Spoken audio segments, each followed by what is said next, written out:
Harry Potter, it's a contentious issue for a lot of people, but we're gonna go there. Stick around.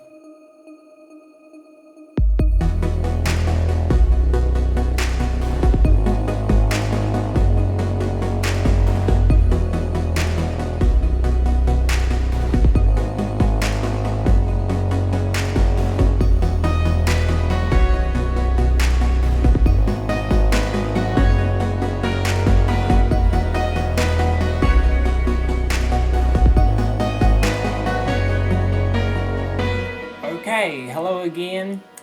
We are talking about Harry Potter this time, and of all things to talk about, why are we talking about Harry Potter? Like I said before, it's a contentious issue. Why would it be a contentious issue?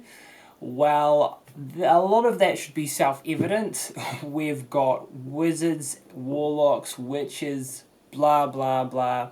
A lot of that stuff is deemed as negative, and they've got good reason to deem it negative by, let's say, the Christian community and others who are like believe in Jesus and stuff like that. But for me, Harry Potter actually holds a key. There's a reason why Harry Potter is so successful, and I want to get into that. The reason why I believe Harry Potter is so successful is because it is actually a spiritual world, and people are not just hungry to be aware of a spiritual world, but we are a three-part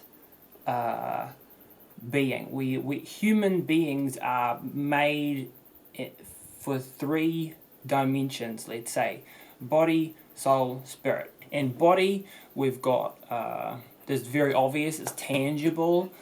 We can feel our bodies, we know our bodies are here. Soul is very obvious and evident in its own way. Emotions, thoughts, feelings, all that jazz. But the spirit is not as evident to some people, but evident to other people in other ways. In the same way that we know that we have a soul because we have emotions, we also have a spirit. And Harry Potter, like the character himself, I've kind of jokingly said that Harry Potter is basically just the boy who goes to church. Or the boy who goes to missionary school, or the boy who, looking at it from a Christian perspective, that's basically what Harry Potter is. And part of the reason why there is such a following of Harry Potter, of the Harry Potter story and the Harry Potter world, is because that's the only church that they know. So I think it's the responsibility of Christians in particular not to condemn,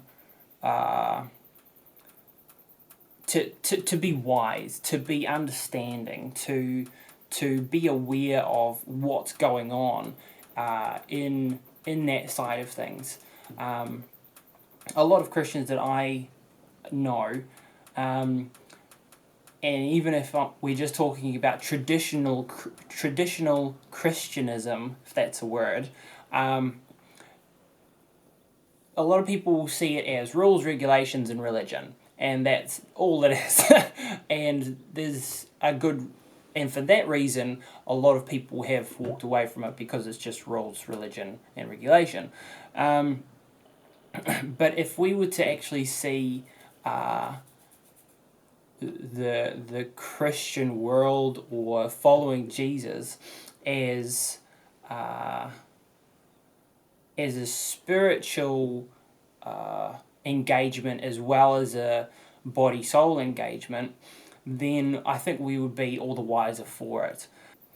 My main point is that God has designed us, like I kind of inferred before, to be spiritual beings.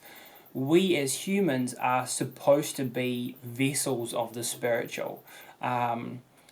It's biblical. it's expressed in a lot of different places that you'll go. Anywhere that's tapping into the spiritual world will automatically have a level of intrigue. if you catch my drift there. The only problem with the world of Harry Potter is that it is serving a what I'll call a dirty spirit, and it is operating a lot of the time through a selfish heart and a dirty spirit, and that is the problem. Not the fact that they're being vessels of the spiritual, but the fact that it's being done, that the spiritual world is being ushered with a selfish heart and a dirty spirit. That's the problem, right? Okay, so what I want to see is a story world where the spiritual is acknowledged, very similarly as in the Harry Potter world, but that the spiritual world is ushered through a loving heart and a pure spirit. That is the thing that needs to be flipped. That is the thing that needs to be the opposite.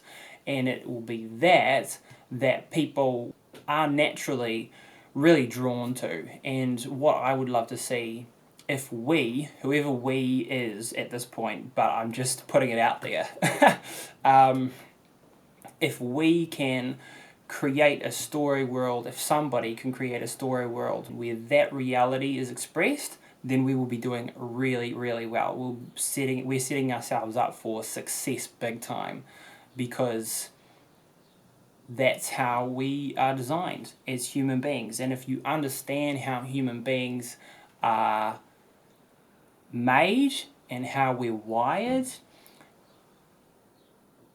we can be all the wiser as far as how we're telling stories, how we're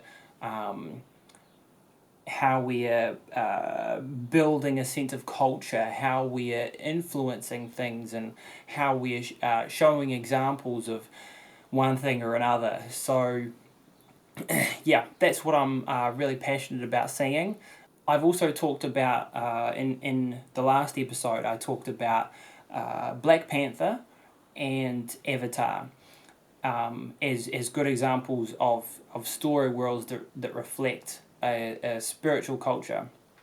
And they do a great job of that similar kind of thing. A spiritual world and a community and all that stuff. So these three, namely three, I'm sure there are more, but namely three movies, franchises, whatever, story worlds, have similar attributes, have similar aspects within them that are making them successful. And I think if we can harness that as storytellers, then again we'll be setting ourselves up for success. Not just ourselves, but the world up for success. We want to be pointing to something good. We want to be pointing to something that is worthy of admiration, etc., etc. So yeah, that's my message this time around. I'm so glad I got that out. It's been a while since I posted a video. And yeah, thank you for listening. And yeah, hope that was intriguing, informative, whatever it might be. But this is my passion. My head, my heart, my hands are unto you and unto him. And yeah, be blessed. Alright, bye.